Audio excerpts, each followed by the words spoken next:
খোদা ভীতি আর ইশকে মুস্তাফা, ইলম আমল শুদ্ধির প্রচেষ্টা, শরিয়ত তরিকাতের চিন্তাধারা, এসবের সমষ্টি মদনী মুযাকারা।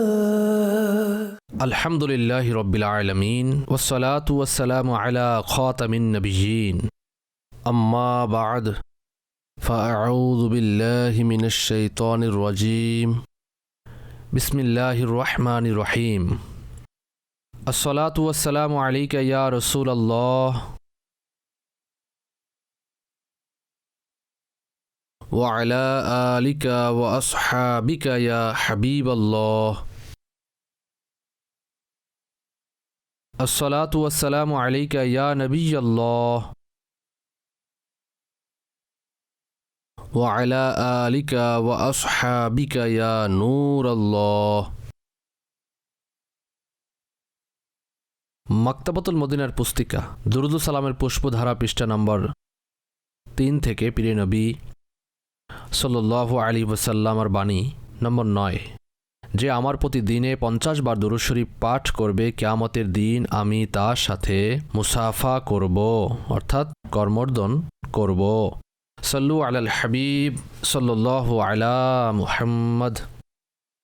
আপনারা প্রশ্ন করুন, প্রত্যেক প্রশ্নের উত্তর সঠিকভাবে অর্থাৎ যথাযথ হবে এমনটি আবশ্যক নয়, তবে সঠিক দেওয়ার চেষ্টা করব। ভুল করতে দেখলে তৎক্ষণাৎ আমাকে সংশোধন করবেন। আমাকে এদিক সেদিক কথা ঘুরাতে নয়, বরং কৃতজ্ঞতার সাথে নিজের ভুল স্বীকার করতে দেখবেন, ইনশা আল্লাহুল করিম। সাল্লু আলাল হাবিব সাল্লাল্লাহু আলা মুহাম্মদ। প্রিয় আমির আলী সুন্নত, আপনার নিকট আমার প্রশ্ন হলো, বহু জায়গায় রমজান মাসে আত্মীয়দের পক্ষ থেকে ইফতার পার্টির দাওয়াত করা হয়, আর তাতে অনেক ইসলামী বোন অথবা ইসলামী ভাই অংশগ্রহণ করে না পর্দাহীনতার কারণে। কেননা যেখানে পুরুষ ও মহিলারা একত্রিত হয় সেখানে পর্দাহীনতার পরিবেশ তৈরি হয়। যদি না যায় তবে মনোমালিন্যের কারণ হয়ে দাঁড়ায়, আর যদি যায় তবে পর্দাহীনতা সামনে আসে। এমত অবস্থায় আপনি কি মাদানী ফুল প্রদান করবেন এবং আমার জন্য দোয়া করবেন।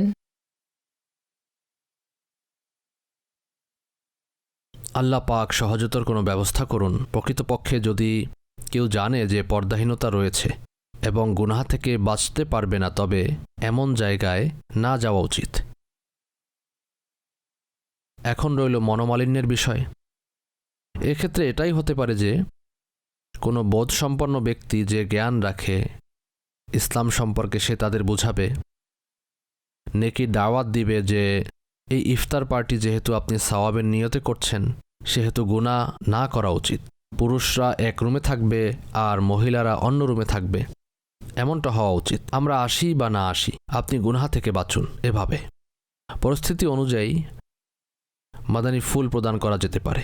কিংবা আপনার জন্য এমন কোনো উদ্যোগ নিল যে ঠিক আছে বোন, আপনাকে আমরা অন্য রুমে বসাবো ঘরের ইসলামী বোনদের সাথে। পরামর্শ যদি না মানে, পুরুষ ও মহিলা একত্র করে দেয়, মিক্স করে নেয়, কিন্তু আপনার জন্য ব্যবস্থা রয়েছে আর তাতে আপনি সন্তুষ্ট এবং অংশগ্রহণ করতে পারেন, তবে চলে যান। কারণ অনৈক্য বা মনোমালিন্যতা এগুলো তো কোনো ভালো বিষয় নয়। এভাবে কোনো সমঝোতাপূর্ণ অবস্থা বের করতে হবে। আর যারাই এ ধরনের ইফতার পার্টি করে, যেহেতু ইফতার পার্টি করা আমাদের সমাজে প্রচলন ও রেওয়াজ রয়েছে আত্মীয়ের মাঝে, এতে গুনাহ নেই, বরং ভালো নিয়ত যদি হয় এবং সম্পূর্ণ শরীয়ত মোতাবিক হয় তবে সওয়াবের কাজ। মুসলমানদের খাবার খাওয়ানো, যদিও বিত্তবানদের খাবার খাওয়ানো হয়, তবুও সওয়াব পাওয়া যাবে। এতে যদি গুনাহ শামিল হয়ে যায় তাহলে অনেক বড় সমস্যা। পর্দাহীনতা প্রতিদিনকার কাহিনী, প্রত্যেক ঘরেই হচ্ছে। প্রতিটি ঘরেই দেবর, ভাবি, ভাই সবাই একসাথে বসেই সাধারণত খাবার খায়। তো এমনটাও না হওয়া উচিত। দেবর ভাবির মধ্যে তো পর্দা রয়েছে এবং কঠোর পর্দা, কোনো শীতলতা নেই, কেননা দেবরকে হাদিস শরীফে মৃত্যু বলা হয়েছে। সুতরাং এক্ষেত্রে আলাদা আলাদা বসে খাবার খান। আলাদা আলাদা এটা নয় যে এদিকে একজনের দস্তরখান আর ওদিকে অন্যজনের, তাহলে তো দৃষ্টি দেয়া থেকে বিরত থাকা কষ্টকর হবে। সে এক রুমে থাকবে আর তারা থাকবে অন্য রুমে, এমনটা হওয়া উচিত ঘরের মধ্যে এবং প্রতিদিনই। হুজুর, আরও একটি বিষয়ে রেহনুমাই করবেন যে যেমন ইফতার পার্টি অথবা ইফতারের জন্য দাওয়াত করা হয়, এতে মাগরিবের নামাজ পড়াতে যদি পুরুষদের কোনো শরী অপারগতা না থাকে তবে মসজিদে জামাত সহকারে নামাজ পড়তে যাওয়া উচিত। আর মেজবানকে পদক্ষেপ নেওয়া উচিত যে আসুন মসজিদে যাই, না সে ঘরে জামাতের ব্যবস্থা করবে। আর ইশার নামাজের জন্য অনুরূপ করতে হবে, কারণ মাগরিবের নামাজের পর পুনরায় খাবারের ব্যবস্থা থাকে। মাগরিবের নামাজের পূর্বে মেজবানের কথা মতো খুব সামান্য কিছু হয়ে থাকে, আর মাগরিবের পর পরিপূর্ণ খাবারের ব্যবস্থা থাকে।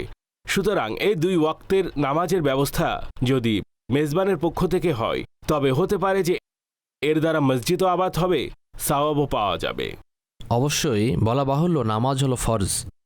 আর জামাতের ব্যাপারে আলা হজরত রহমতুল্লাহ তাআলা আলাইহি ফতোয়া রাজাবিয়া শরীফে বেশ কিছু দলিল পেশ করেছেন যে মসজিদে জামাত ওয়াজিব।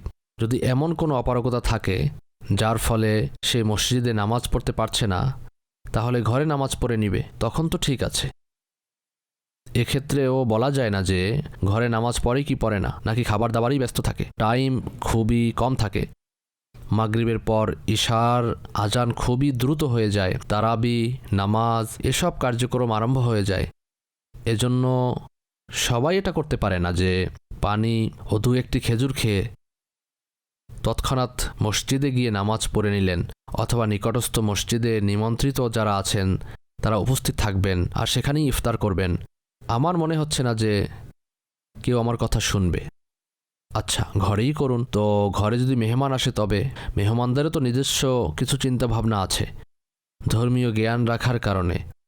যদিও আপনি সব কিছু বুঝেন, কিন্তু আপনি যখন কাউকে দাওয়াত করবেন ইফতারে, তখন শুধু পানি আর খেজুর কি রাখতে না পারবেন? না না রাখলে কি যে অবস্থা করবে আপনার। না না পারবে না, হ্যাঁ, রাখতে হয়।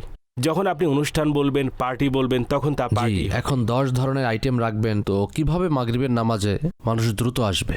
এত দ্রুত অবসর কিভাবে হবে? এছাড়া পার্টির মধ্যে প্রদানকৃত খাবারের জিনিসগুলো অনেক হেভি হয়। আমি এটি নোট করেছি, ইফতারির সময় হেভি হয় আর পরবর্তীতে নর্মাল হয় সাধারণত।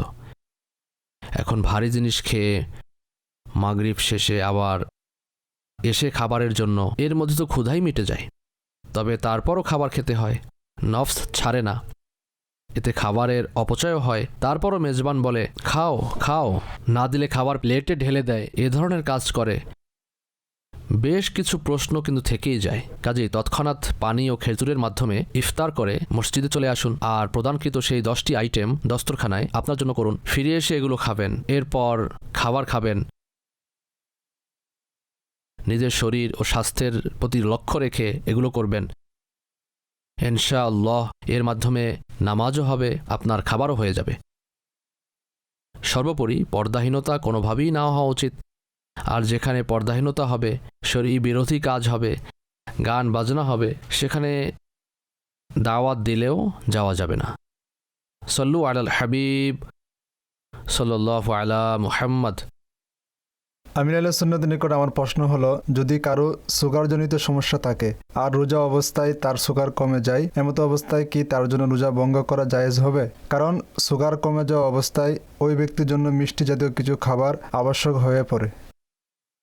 যদি শরীরের কন্ডিশন ওই পর্যায়ে পৌঁছে যায় যে হুঁশ হারিয়ে ফেলবে, প্রাণ চলে যাবে অথবা দেরিতে সুস্থ হবে, এ ধরনের পরিস্থিতিতে তার অভিজ্ঞতা আছে অথবা কোনো প্রবীণ ডাক্তার, অভিজ্ঞ ডাক্তার যার মধ্যে খোদাভীতি রয়েছে, ধর্মীয় বিষয়াদির ব্যাপারে সে মোটামুটি জ্ঞান রাখে, আল্লাহ রসুলের হুকুম মেনে চলে, এমন যেন না হয় যে মৌলানারা ইসলামকে কঠিন করে ফেলেছে। ইসলাম এটা বলেনি, ইসলাম এভাবে বলেনি, ইসলামে কোনো কঠোরতা নেই, রোজা ছেড়ে দাও। এ ধরনের ডাক্তারেরও একটা দল আছে।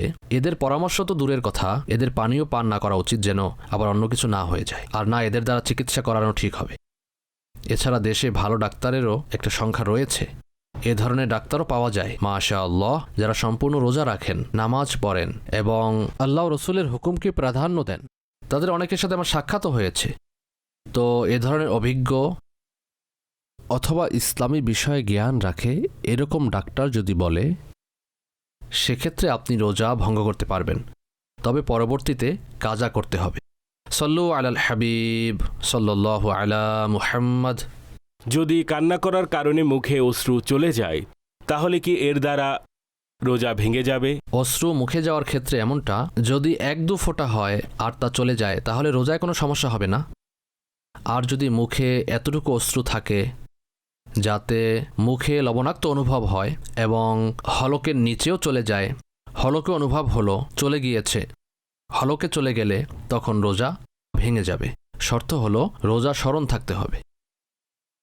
সাল্লাল্লাহু আলা মুহাম্মদ। দূরে কোথাও আছি, এমত অবস্থায় ইফতারের সময় হলো এবং ইফতার করতে 5 থেকে 10 মিনিট লেট হলো, এতে কি রোজার মধ্যে কোনো প্রভাব পড়বে? রোজা তো হয়ে যাবে, তবে মাকরু হবে। অর্থাৎ যখন সময়ের ব্যাপারে নিশ্চিত হয়ে যাবেন যে সূর্য ডুবে গেছে, এমন নয় যে দ্বিধাদ্বন্দ্বের মধ্যে করে নেবেন, হয়তো সূর্য ডুবে গিয়েছে, নিশ্চিত হয়ে গেলেন যে সূর্য ডুবে গিয়েছে, তখন দেরি করবেন না। আর এছাড়া ইফতারির জন্য রং বেরঙের শরবত থাকা তো আবশ্যক নয়।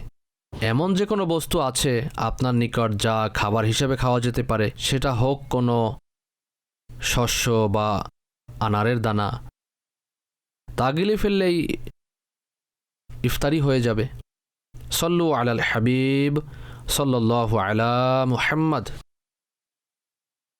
রোজা অবস্থায় সাপ্লাইয়ের যে লবণাক্ত পানি রয়েছে তা দ্বারা উজু করা হয়, তবে তার দ্বারা কি রোজার মধ্যে কোনো প্রভাব পড়বে?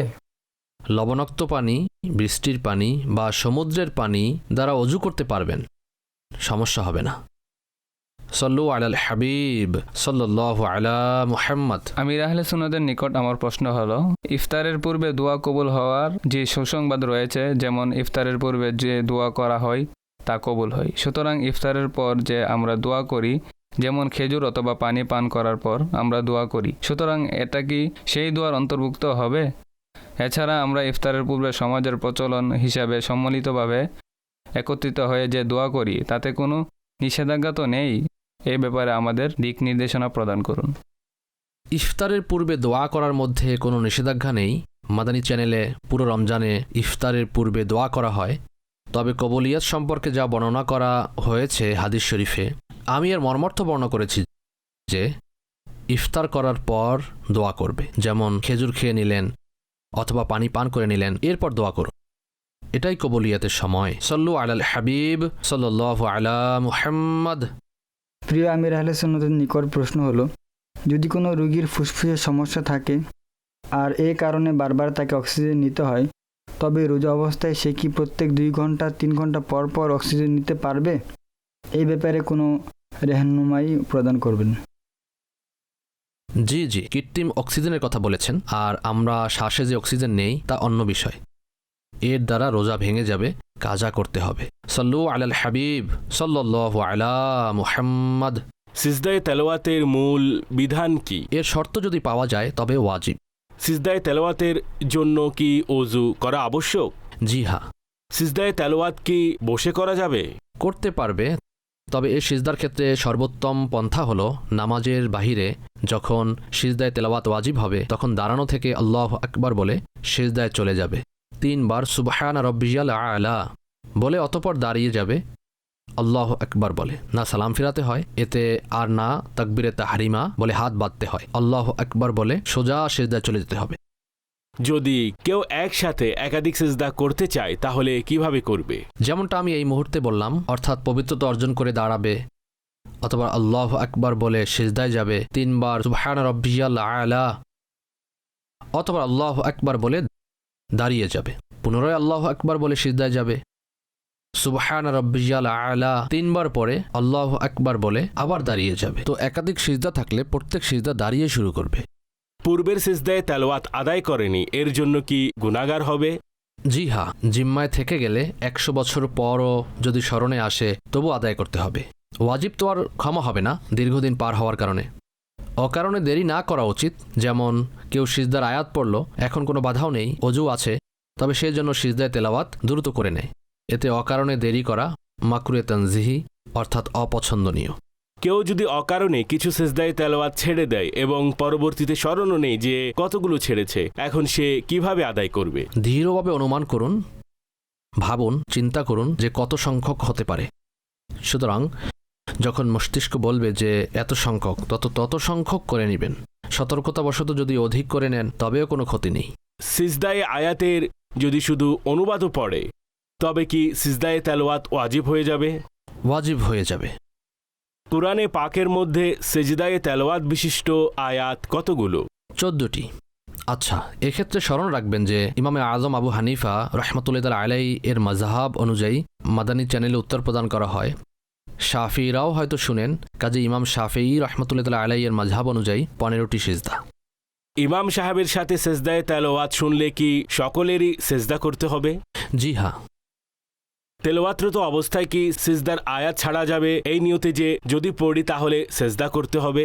অর্থাৎ সিজদা থেকে বাঁচার জন্য আয়াত ছেড়ে দিবে। শয়তান সিজদা না করে এখনো মাথা ঠুকরায় যখন বান্দা সিজদা করে। অলসতাবশত শুধু সিজদার জন্য আয়াত ছাড়া এটা অনেক বড় ভুল। কাজেই আয়াতও পড়ুন, সিজদাও করুন। সম্পূর্ণ সূরা পড়া আর সিজদার আয়াত ছেড়ে দেয়া মাকরুহে তাহরিমি, অর্থাৎ নাজাইজ ও গুনাহ।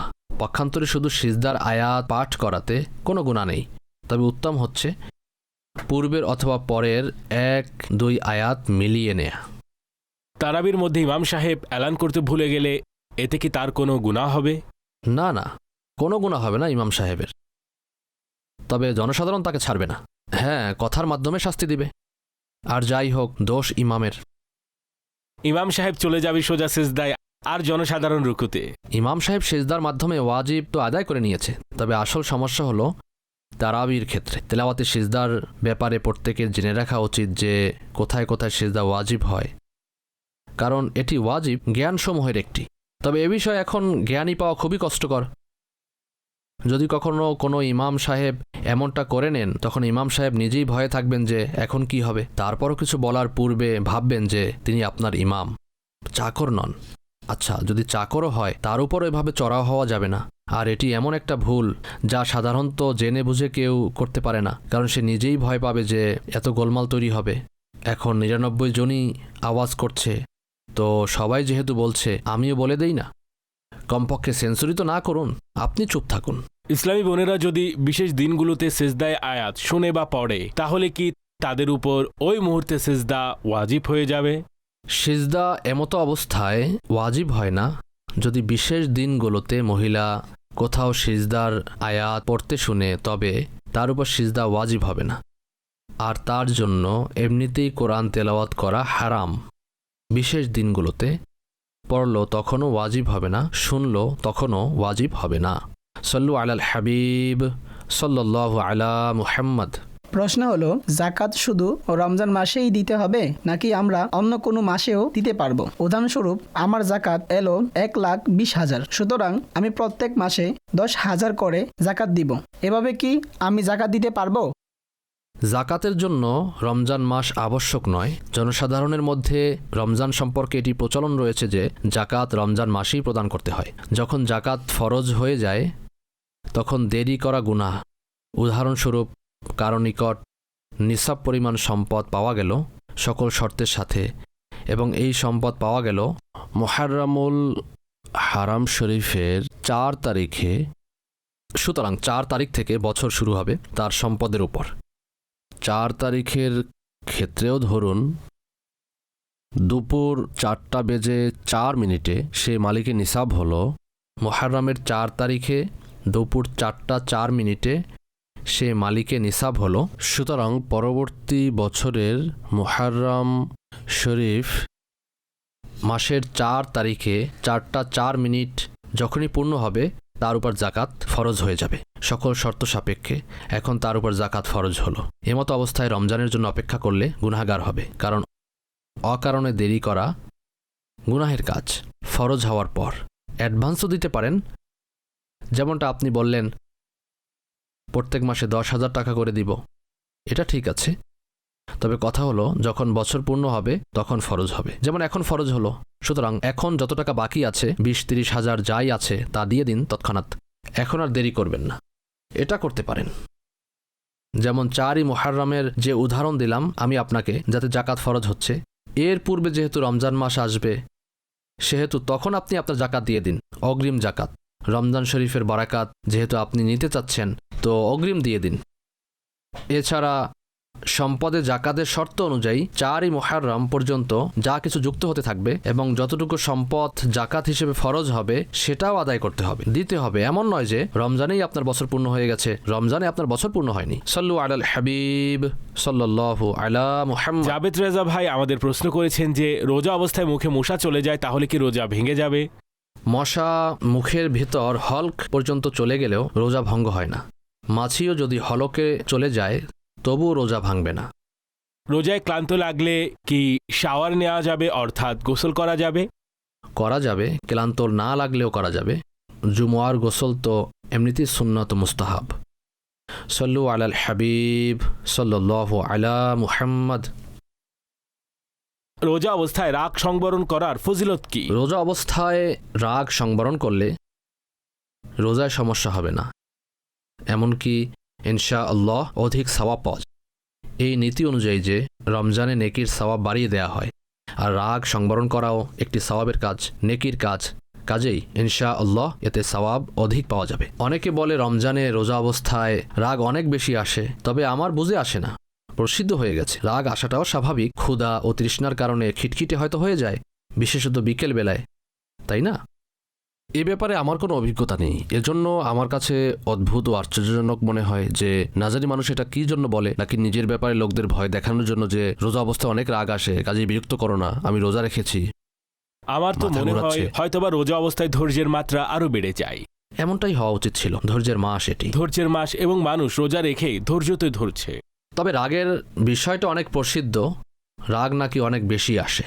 সল্লু আলাল হাবিব সাল্লাল্লাহু আলা মুহাম্মদ। আমির আহলে সুন্নতের নিকট আমার দুটি প্রশ্ন আছে। আসরের নামাজের পর মাদানী মুজাকারায় সাজদায়ে তিলাওয়াত নিয়ে যে আলোচনা হয়েছে, এ ব্যাপারে আমার প্রথম প্রশ্ন হলো, যদি কারো জিম্মায় একাধিক সাজদায়ে তিলাওয়াত থাকে এবং সে এভাবে সাজদাগুলো সম্পন্ন করলো যে প্রথমে প্রথম সাজদা করলো, অতঃপর বসে গেল, আবার দ্বিতীয় সাজদা করলো, আবার বসে গেল, আবার তৃতীয় সাজদা করলো, সুতরাং এভাবে কি সাজদা আদায় হয়ে যাবে? আর দ্বিতীয় প্রশ্ন হলো, যদি কোনো ব্যক্তি তেলাওয়াতরত থাকে আর সামনে অন্য কেউ উপস্থিত থাকে, এমত অবস্থায় সাজদার আয়াত চলে আসে, তবে সে কি এ নিয়তে তা ছেড়ে দিতে পারবে যে আমি যদি পড়ি তবে তার উপরও সাজদা ওয়াজিব হবে, কিন্তু আমার মনে হয় সে সাজদা করবে না, সুতরাং এ নিয়তে কি সাজদার আয়াত ছেড়ে দেওয়া যাবে? উত্তর প্রদান করবেন বিনা হিসেবে গুনাহ ক্ষমা লাভের জন্য দোয়া প্রার্থী। জাযাকাল্লাহু ইয়াকুম। আদায় হয়ে যাবে বসে বসে, অর্থাৎ এভাবে প্রথমে এক সিজদা করলো, পুনরায় সিজদা করে আবার বসে গেল। বর্ণিত পদ্ধতি হয়তো মুস্তাহাব ছিল সিজদা থেকে পুনরায় দাঁড়ানো, সুতরাং যদি মুস্তাহাব ছেড়ে দেয় তাহলে গুনাহ হবে না। তবে যেহেতু নেকির কাজ, সম্ভব হলে না ছাড়া উচিত। এতটা কষ্টের কাজও নয় দাঁড়ানো থেকে সিজদায় যাওয়া একজন সাধারণ ব্যক্তির জন্য। এখন আমার মতো অপরগ হলে তার কথা তো ভিন্ন। এছাড়া দ্বিতীয় প্রশ্ন, যেখানে নিজে তেলাওয়াত করছে এবং অপরজন শুনছে, যার নিকট আওয়াজ পৌঁছাচ্ছে, তখন সিজদার আয়াত ছাড়ার তো কোনো প্রয়োজন নেই। এমনিতেও উচ্চ আওয়াজে পড়ারই বা কী প্রয়োজন রয়েছে? যেহেতু অন্য লোক সামনে বসা, যদি কেউ না শুনতে চায় তবে অল্প আওয়াজে পড়ুন। কেউ শুনতে চাইলে তখন সামান্য আওয়াজ দিয়ে পড়ুন, যারা শোনার জন্য উপস্থিত হয়েছে তাদের শোনানোর জন্য। এছাড়া একসাথে সকলে বসে বসে পড়লে তখন তো এমনিতেই জরুরি যে আস্তে আস্তে পড়া। সবাই জোরে জোরে পড়লে এতে সবাই গুনাহগার হবে। তবে ছাত্ররা যারা পড়া মুখস্থ করে এবং রিপিট করে ও বারবার পড়ে, তাদের জন্য অনুমতি রয়েছে, কারণ তারা তেলাওয়াত করছে না, বরং পড়া মুখস্থ করছে। এছাড়া যারা সাধারণত তেলাওয়াত করে তাদের আস্তে পড়া উচিত, অর্থাৎ এতটুকু আওয়াজ হবে যেন নিজে শুনে, এটা জরুরি। এতটুকু আওয়াজে পড়ে নিলে পড়া তো হয়ে যাবে, আর কারো কানেও যাবে না। এছাড়া অন্যের ব্যাপারে কুধারণা করা যে সে সিজদা করবে না, আপনি সিজদাগুলো, সিজদায় সুজুদ যা কিছু আছে সব আপনি অন্য কাউকে হতে দিবেন না। আপনি আপনার কাজ করুন, সন্দেহ হলে তাকে আমর বিল মারুফ করুন, আপনার উপর সিজদা ওয়াজিব হয়ে গিয়েছে, অন্যথায় কে জানে যে সিজদা ওয়াজিব হয়েছে। সল্লু আলাল হাবিব সাল্লাল্লাহু আলা মুহাম্মদ। প্রিয় প্রিয় আমির আহলে সুন্নত, আজকে আপনার নিকট আমার প্রশ্ন হলো, মুখ থেকে যদি রক্ত বেরিয়ে আসে তাহলে কি রোজা ভেঙে যায়? ভঙ্গ হবে না, কিন্তু এর ব্যাখ্যা রয়েছে। রক্ত যদি থুতুর চেয়ে অধিক হয়, রক্ত লাল হয়ে যায় এবং গলায় চলে যায়, তাহলে রোজা ভেঙে যাবে। অথবা রক্তের স্বাদ হলকে অনুভব হয়েছে যে তার নিচে চলে গিয়েছে, তখনও রোজা ভেঙে যাবে। আর যদি থুতুর সমান রক্ত থাকে, রক্ত ও থুতু উভয়ই সমান, তখনও গিলে ফেললে রোজা ভেঙে যাবে। আর যদি থুতুর চেয়ে রক্তের পরিমাণ কম থাকে, অর্থাৎ ইউলো হয়ে গেছে, থুতু হলুদ হবে রক্ত কম থাকলে, এ ধরনের রক্ত চলে গেলে স্বাদ যদি অনুভব হয়, রক্তের টেস্ট অনুভব হলে তখনও রোজা ভেঙে যাবে। টেস্ট অনুভব না হলে তখন রোজা ভাঙবে না। সাল্লু আলাল হাবিব সাল্লাল্লাহু আলা মুহাম্মদ। আমি ঘর নির্মাণ করে তা ভাড়া দিয়েছি। এখন ভাড়া বাবদ যে টাকা আসছে এতে জাকাত আসবে নাকি না? ভাড়া তো জাকাতের মধ্যে কাউন্ট হবে, অর্থাৎ নিসাব পরিমাণ সম্পদের মধ্যে এও শামিল থাকবে। বছর পার হলে অন্যান্য সব শর্ত সাপেক্ষে ভাড়ার টাকাতেও জাকাত আসবে। সাল্লু আলাল হাবিব সাল্লাল্লাহু আলা মুহাম্মদ। প্রিয় মুর্শিদ, এ ব্যাপারে ইরশাদ করুন, যেমন কেউ হাশেমি এবং তার বিবি গৈর হাশেমি, সুতরাং সে কি জাকাত নিতে পারবে? অনুগ্রহ করে উত্তর প্রদান করুন। জাযাকাল্লাহু খাইরা। বিনা হিসেবে ক্ষমা লাভের দোয়া প্রার্থী। ইয়াগফিরুল্লাহু লানা ওয়া লাকুম বিগাইরি হিসাব। হ্যাঁ, নিতে পারবে, অর্থাৎ স্বামী তো দিতে পারবে না নিজের স্ত্রীকে, তবে অন্যের থেকে নিতে পারবে যদি হকদার হয় তাহলে। সাল্লু আলাল হাবিব সাল্লাল্লাহু আলা মুহাম্মদ। আমির আহলে সুন্নতের নিকট আমার প্রশ্ন হলো, যদি কোনো ব্যক্তি নিজের মেয়েকে স্বীয় বোনকে দত্তক দেয়, তবে ওই মেয়ের ফিতরা সে আদায় করবে নাকি যাকে দত্তক দিয়েছে সে আদায় করবে? যদি জন্মদাতা পিতার উপর ফিতরা ওয়াজিব হয় তাহলে তাকে স্বীয় নাবালিক সন্তানদের পক্ষ থেকেও দিতে হবে। এছাড়া বাবা তো বাতিল হয়নি, বাবা তো তিনি, বাবার অনুমতিতে যে দত্তক নিয়েছে সে দিতে পারবে। মেয়ে তো তারই, দত্তক দিয়েছে তা ঠিক আছে, কিন্তু যখন নাম লিখবে তখন তার বাবার নামই লিখবে। বর্তমানে এমনটা হয় না যে দত্তক নিয়েছে তার নাম লেখা হয়, এটা গুনাহ, জায়েজ নেই। সাল্লু আলাল হাবিব সাল্লাল্লাহু আলা মুহাম্মদ। অ্যাডভান্স জাকাত কি দেয়া যাবে? জি, দেয়া যাবে। ভাই, বোন, খালা, ফুফু, শ্বশুর, শাশুড়িকে কি জাকাতের টাকায় সাহায্য করা যাবে? জি, করা যাবে। ইয়াতিম শিশুকে জাকাত দেয়া যাবে? দেয়া যাবে যখন সে হকদার হবে। মহিলাদের জাকাত আদায়ের দায়িত্ব কি তাদের স্বামীর উপর? জি না। জাকাতে ইংরেজি তারিখ বিবেচনা হবে নাকি ইসলামী তারিখ? খ্রিস্ট তারিখ বিবেচনা করা তো হারাম। শরীয়তে ইসলামী তারিখের কথা বলেছে, হিজরি সন অনুযায়ী। কেউ বেশ কিছু টাকার দেনাগ্রস্ত, এখন কি সে পরিমাণ টাকা মাইনাস করে জাকাতের হিসাব করবে? জি। আর্টিফিশিয়াল জুয়েলারিতেও কি জাকাত দিতে হবে? যদি তা ব্যবসায়ী পণ্যে কাউন্ট হয় তবে দিতে হবে, অন্যথায় নয়। জাকাত হিসেবে কি রেশন, ফ্রিজ, মোটরসাইকেল এসব জিনিসও দেয়া যাবে? জি, দেয়া যাবে। গত বছর জাকাত দেয়নি, সুতরাং তাওবার মাধ্যমে কি মাফ হয়ে যাবে? তওবা তো ফরজ, যদি অকারণে সে দেরি করে থাকে। এছাড়া পূর্বের সকল জাকাতও দিতে হবে।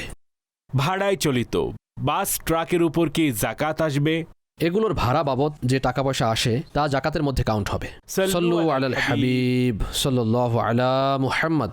দুই ভাই বোন, ভাই ভালো ব্যবসা করে আর বোন অত্যন্ত গরিব, সুতরাং ভাই যে জাকাত দেয় সেই জাকাতের টাকা দিয়ে বোনের স্বামীকে ব্যবসায় শরিক করতে পারবে? মালিক বানাতে পারবে, তো টাকা দিয়ে দিবে এবং তাকে পরামর্শ দিয়ে দিবে যে ব্যবসা করুন। এখন সে করুক বা না করুক, জাকাত যখন সে গ্রহণ করে নিয়েছে তখন তা তার সম্পদ হয়ে গিয়েছে।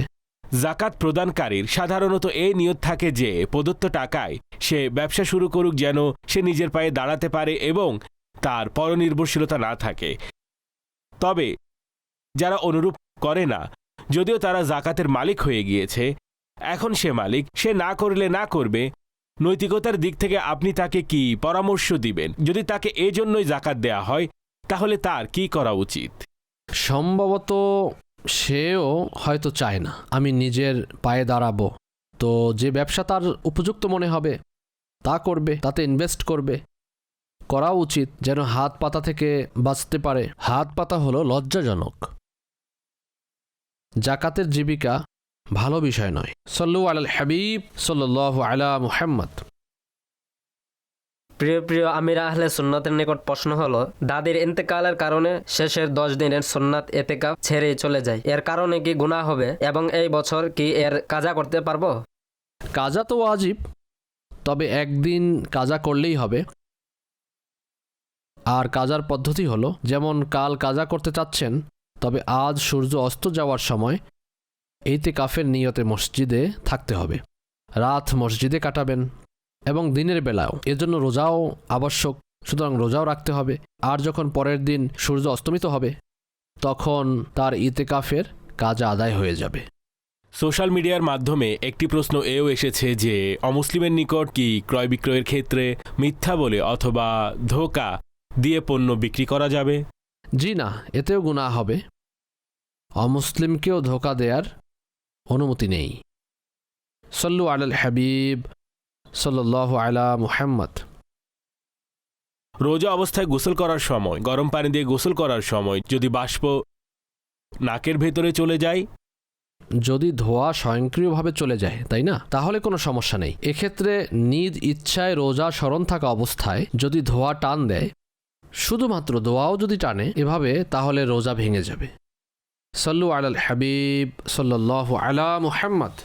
এক ব্যক্তি অত্যন্ত গরিব এবং তার সংসারের খরচ সে খুব কষ্টে ব্যবস্থা করে, এমন অবস্থায়ও কি তার জন্য ফিতরা দেওয়া আবশ্যক? অর্থাৎ যারা ফিতরা দেয় তাদের ন্যায় কি তার উপরে ফিতরা দেওয়া আবশ্যক? যদি তার মধ্যে ফিতরার শর্তসমূহ পাওয়া যায় তবে দিতে হবে। ফিতরার জন্য সারা বছর সম্পদ থাকা আবশ্যক নয়। যদি ঈদের দিন সুবহে সাদিকের সময় সে সাহিবে নিসাব থাকে তাহলে তার উপর ফিতরা ওয়াজিব হবে। অ্যাডভান্সও দিতে পারবে, তবে ফিতরা ওয়াজিব হওয়ার ঈদের দিন সুবহে সাদিকের সময় সাহিবে নিসাব হওয়া। যদিও সে পূর্বে জাকাত নিত, হঠাৎ সম্পদ চলে আসে অনেকের নিকট এবং সাহিবে নিসাব হয়ে যায়। কেউ উপহার দিল অথবা কারো ইন্তেকাল হলো এবং উত্তরাধিকার সূত্রে সে এমন কোনো ভালো সম্পদ পেয়ে গেল। সল্লু আলাল হাবিব সাল্লাল্লাহু আলা মুহাম্মদ। যদি কোনো ব্যক্তি শুধু রোজা রাখে এবং তেলাওয়াত, নামাজ, তারাবি কিছুই না করে, তাহলে এমতো অবস্থায়ও কি তার রোজা হয়ে যাবে? দয়া করে উত্তর প্রদান করবেন। ফরজ নামাজ তরক করা গুনাহে কবিরা, সুতরাং সে গুনাহগার ও জাহান্নামের হকদার। এমতো অবস্থায় যদি সে ফরজ রোজা রাখে তবে এটা বলা যাবে না যে তার রোজা হবে না, তার রোজা হয়ে যাবে। যদি কেউ 2 ওয়াক্ত নামাজ ছেড়ে দিয়ে তৃতীয় ওয়াক্ত পড়ে তবে তৃতীয় ওয়াক্ত তো মেনে নেওয়া হবে। কেউ মদ পান করলে গুনাহগার তো হবে, তবে তাকে বাধ্যত করা যাবে না যে জুমার দিনও পান করো, কেউ বলবে না, তাই না? তো তাকেও বলা যাবে না যে নামাজ পড়ো না, তো রোজাও ছেড়ে দাও। রোজা রাখতে দিতে হবে এবং নেকির দাওয়াত দিতে হবে, সঙ্গে নামাজও পড়ুন। সল্লু আলাল হাবিব সাল্লাল্লাহু আলা মুহাম্মদ। আমির আহলে সুন্নতের নিকট আমার প্রশ্ন হলো, যদি কেউ রোজা রেখে সদকায়ে ফিতর আদায় না করে তাহলে কি তার রোজা হয়ে যাবে? দয়া করে এর উত্তর ইরশাদ করুন। জাযাকাল্লাহু খাইর। এর মাধ্যমে তার ফরজ তো আদায় হয়ে যাবে, তবে এক্ষেত্রে কথা হলো যতক্ষণ পর্যন্ত সদকায়ে ফিতর দেয়া হয় না ততক্ষণ রোজা জমিন ও আসমানের মধ্যে ঝুলন্ত থাকে। সদকায়ে ফিতর রোজার গ্রহণযোগ্যতা বাড়িয়ে দেয়, তবে তার যে ফরজ রয়েছে তা আদায় হয়ে যাবে। যদি সদকায়ে ফিতর তার উপর ওয়াজিব হয় তাহলে। সদকায়ে ফিতর ওয়াজিব না হলে তার জন্য এ হুকুম নয়, এটা তার জন্য যে সদকায়ে ফিতর ওয়াজিব থাকা সত্ত্বেও আদায় করে না। সল্লু আলাল হাবিব সাল্লাল্লাহু আলা মুহাম্মদ। যদি এমন কাউকে জাকাত দেওয়া হয় সে জাকাতের হকদার নয়, তাহলে কি এর জন্য গুনাহগার হতে হবে? আপনি যদি জেনে বুঝে এমন কাউকে জাকাত দেন যে হকদার নয় জাকাতের, তাহলে জাকাতই আদায় হবে না, পুনরায় জাকাত দিতে হবে। এক্ষেত্রে না দিলে গুনাহগার হবে যার উপর জাকাত আবশ্যক। প্রফেশনাল যারা আছে তাদের তো জেনে বুঝে সাধারণ দান সাদকা করাও গুনাহ। তারা গুনাহ করছে দান সাদকাকে নিজের পেশা বানানোর মাধ্যমে, আর আমরা তাদের সাহায্য করছি।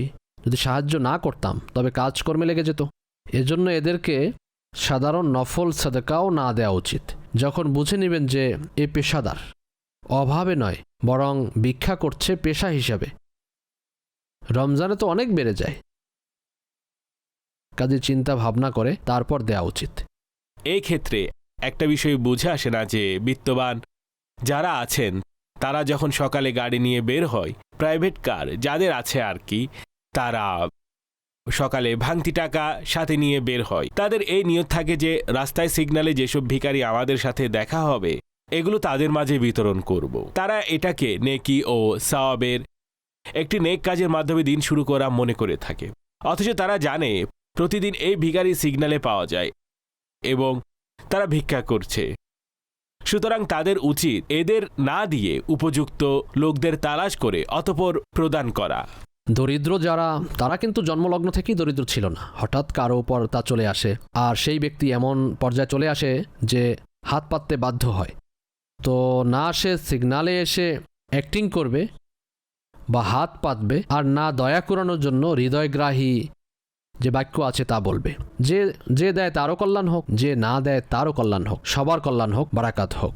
মুখস্থ হৃদয়গ্রাহী যে কথাবার্তা আছে এগুলো এদের আলামত যে এরা প্রফেশনাল। এছাড়া প্রকৃতপক্ষে যে গরিব, যে মুসিবতে আক্রান্ত, তার মানুষের কাছে চাওয়ার প্রয়োজন হলেও বলতে পারবে না, কারণ কথা বেরোবে না, জড়তা চলে আসবে মুখে। যদি কিছু বলতেও চায় তাহলে কান্না চলে আসবে তার। হয়তো অনেকে তাদের চিনবে, তবে ভিক্ষুকদের 99.9% প্রফেশনালি হয়ে থাকে। সতর্কতাস্বরূপ আমি 100% বলছি না, এদেরকে দেয়া আর গর্তে ফেলা সমান। কথার কথা বলছি, দিলে কি হবে, বরং তাদের গুনাহের কাজে সাহায্য করা। এতে করে এ সকল মানুষ এই কাজে উদ্বুদ্ধ হয়ে আরও সামনে যাবে। হ্যাঁ, এমন কিছু পন্থা রয়েছে যাতে এদের দান করা জায়েজ রয়েছে, যতটুকু আমার মনে পড়ছে। যেমন সে এমন ব্যক্তি, যদি তাকে না দেয় তাহলে সে গালমন্দ করবে, লোকদের সামনে অপমান করবে। তো এর ক্ষতি থেকে বাঁচার জন্য কেউ যদি দিয়ে দেয় তবে প্রদানকারীর জন্য জায়েজ হবে, তবে গ্রহণকারীর জন্য ঘুষ হবে। তবে সিগন্যাল বা ট্রাফিক জ্যামে যারা সাধারণত দান সৎকা করে সেখানে তো এ ধরনের কোনো কিছু হয় না। দেখেছি এ ধরনের ভিক্ষুককে, এরা দোকানদারকে একেবারে পেয়ে বসে, বায়না ধরে এবং শরীরে আঘাত করে, বিরক্ত করে। তো এদের ড্রামাবাজি আমি দেখেছি। এরা যেহেতু লাজ লজ্জা ছেড়ে একেবারে ঘাড়ে চড়ে বসে, এমতো অবস্থায় কুকুরকে হাড় দিয়ে বাঁচা আর কি। আর এমতো অবস্থায় সকলের করারও কিছু থাকে না, মাথা নষ্ট করে ফেলে। দোকানের সামনে ক্রেতা দাঁড়িয়ে থাকে, মানুষ জড়ো হয়ে দেখতে থাকে, আমাদের না দিলে তোর ক্ষতি হয়ে যাবে, এই ধরনের অ্যাকশন এরা করে। সর্বত্রই এমন রয়েছে। জীবনে অনেকবার আমি এদের এ সমস্ত তামাশা দেখেছি। তখন হয়তো দাওয়াত ইসলামই ছিল না, তখন হয়তো বয়সে শিশু কিশোর ছিলাম। আপনাদের মধ্যেও হয়তো অনেকে দেখেছেন, এরা একজনের চেয়ে আরেকজন বড় ড্রামাবাজ। সুতরাং মানুষ কি করবে? এরকম অবস্থা মুহররম মাসেও দেখেছি। মুহররম মাসেও এমনটা হয়, এরা ডোল বাজাবে, লাঠি নিয়ে লাফালাফি করবে দোকানদারের সামনে, সে নিয়েই ছাড়বে, অন্যথায় এখানে মারা যাবে সে। এদেরকে দিতেই হয় ওই সময়। সল্লু আলাল হাবিব সাল্লাল্লাহু আলা মুহাম্মদ।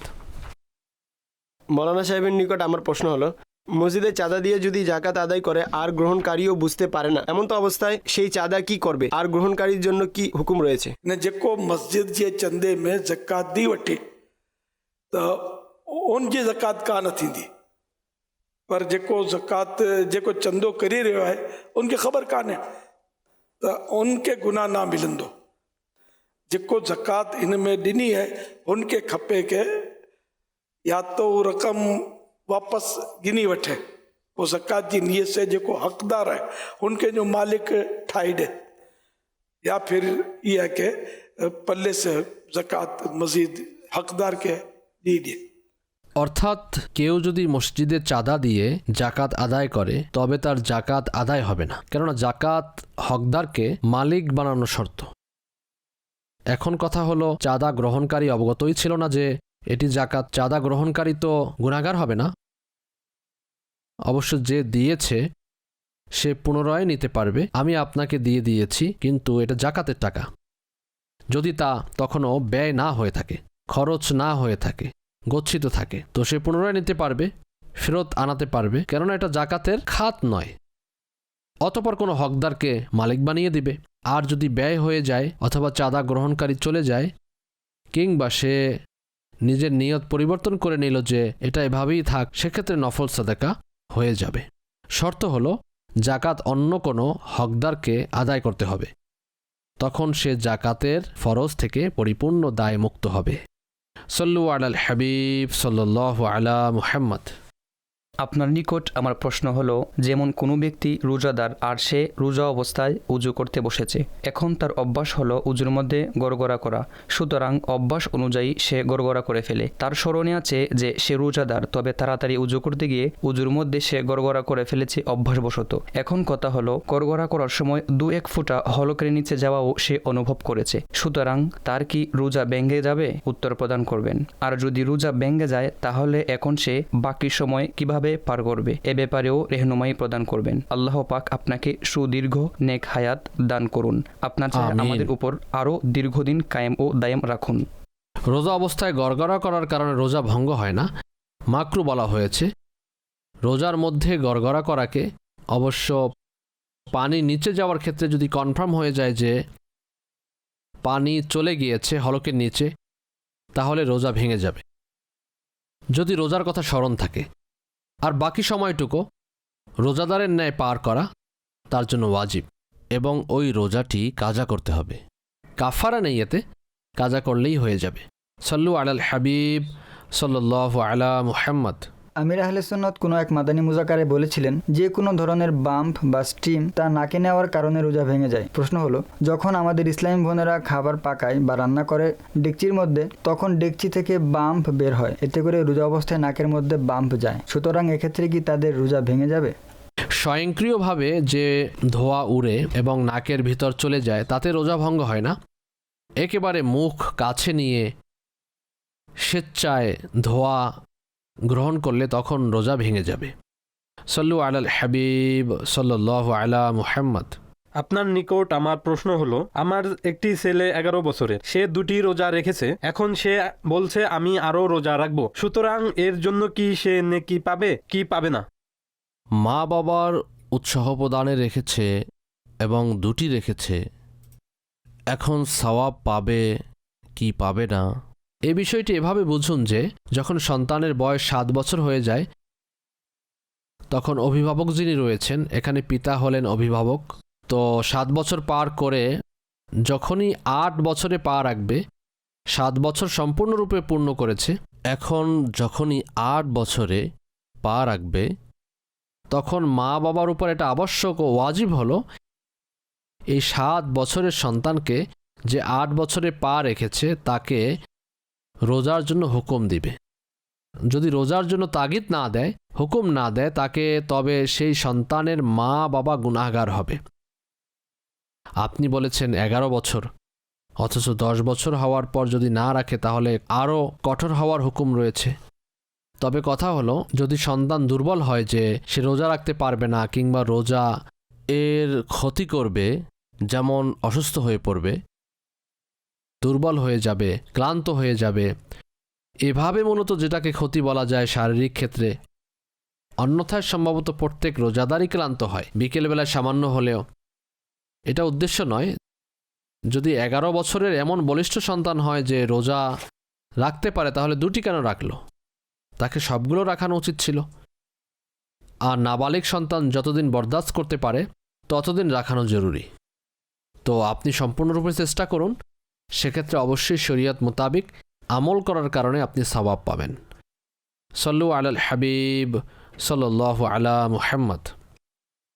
আমার প্রশ্ন হলো, ব্যবসায়ী দোকানের জাকাত কিভাবে আদায় করব? সব কিছুর উপর কি জাকাত আসবে যত ব্যবসায়ী পণ্য আছে, নাকি ডেইলি ক্যাশের উপর? অনুগ্রহ করে আমাদের রেহনুমাই করুন। যেসব জিনিস বিক্রির জন্য সেই সব কিছু আপনার জাকাতে অন্তর্ভুক্ত হবে, অর্থাৎ গণ্য হবে, আদায় করতে হবে।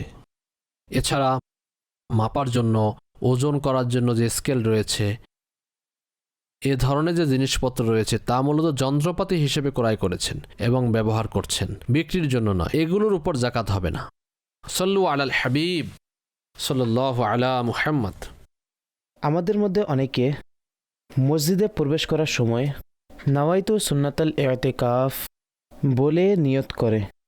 এতে আমার প্রশ্ন হলো, সুন্নত যে ইতিকাফ রয়েছে সে ব্যাপারে বলা হয়েছে তা রমজানের শেষে 10 দিনে হয়ে থাকে। সুতরাং নফল ইতিকাফ যে রয়েছে তাতে আমরা শুধু নাওয়াইতুল ইতিকাফ কি বলতে পারবো, নাকি সুন্নত যোগ করাতে সুন্নতেরও সওয়াব পাবো? এ ব্যাপারে রেহনুমাই প্রদান করুন। কিছু সুন্নাত মুস্তাহাব হয়ে থাকে, তাই না? আর কিছু সুন্নাত মুআক্কাদা হয়ে থাকে। গায়রে মুআক্কাদা এগুলো নফল কাজ, মুস্তাহাব, যেগুলোকে আমরা সুন্নাত বলে থাকি, এগুলোকে সুন্নাত বলার মধ্যে কোনো সমস্যা নেই। এর বিধান নফলের নেই। যেমন আসরের পূর্বের সুন্নাত গায়রে মুআক্কাদা, অর্থাৎ এই সুন্নাত পড়ার জন্য কাউকে তাকিদ করা হয়নি যে যদি কেউ না পড়ে তাহলে গুনাহগার হবে, অথচ এটাকেও সুন্নাত বলা হয়, মুআক্কাদাকেও সুন্নাত বলা হয়। সুতরাং সমস্যা নেই। নাওয়াইতু সুন্নাতাল ইতিকাফ, এই আরবি নিয়তটি অনেক পুরাতন, এমনকি মসজিদে নববী শরীফেও রয়েছে। হয়তো হতে পারে 100 বছরের চেয়েও অধিক সময় ধরে আছে। তো সেখানে বাবুর রহমতে সম্ভবত যাওয়ার পথে সামনে একটা পিলার রয়েছে, সেখানে লেখা রয়েছে, আর এটি সিমেন্টের মাধ্যমে লেখা হয়েছে নাওয়াইতু সুন্নাতাল ইতিকাফ। আমি তো দেখেছি, তবে বর্তমানে যদি কোনো পরিবর্তন হয়ে থাকে তাহলে আমার জানা নেই। অন্তরে লিখে নিন, এটাই যথেষ্ট। মস্তিষ্কে গেঁথে নিন যে যখনই আমি মসজিদে যাব তখন আমাকে এটা পড়তে হবে। সল্লু আলাল হাবিব সাল্লাল্লাহু আলা মুহাম্মদ। আমির সুন্নতের নিকট আমার প্রশ্ন হলো, যদি কেউ রোজা অবস্থায় সফর করে এবং সফরের মধ্যে ঘুমিয়ে যায় আর ঘুমের মধ্যে ইফতারের সময় পার হয়ে যায়, সুতরাং যখন ঘুম ভাঙে তখন দেখে সময় শেষ, তবে এমত অবস্থায় সে কি করবে? রেহনুমাই প্রদান করুন। তখন ইফতার করে নিবে। ঘুমিয়ে গেছে, ঠিক আছে, হারিয়ে গেছে, তবে মাগরিবের নামাজ যেন কাজা না হয়। যদি মাগরিবের সময় থাকে তাহলে মুখে সামান্য পানি নিয়ে ইফতার করুন, আর মাগরিব অজুতে কুলি করার সময় কিছু পানি গিলে ফেলুন। সুতরাং মাগরিব কাজা না হওয়া উচিত হরেক রকমের আইটেম সংগ্রহ করতে গিয়ে। সল্লু আলাল হাবিব সাল্লাল্লাহু আলা মুহাম্মদ। যদি কারো শরীর বা মাথায় ব্যথা থাকে, রোজা অবস্থায় কি মালিশ করতে পারবে? মালিশ করলে রোজা ভেঙে যাবে না তো? না, মালিশ করার কারণে রোজা ভাঙে না, করাতে পারবেন। সল্লু আলাল হাবিব সাল্লাল্লাহু আলা মুহাম্মদ।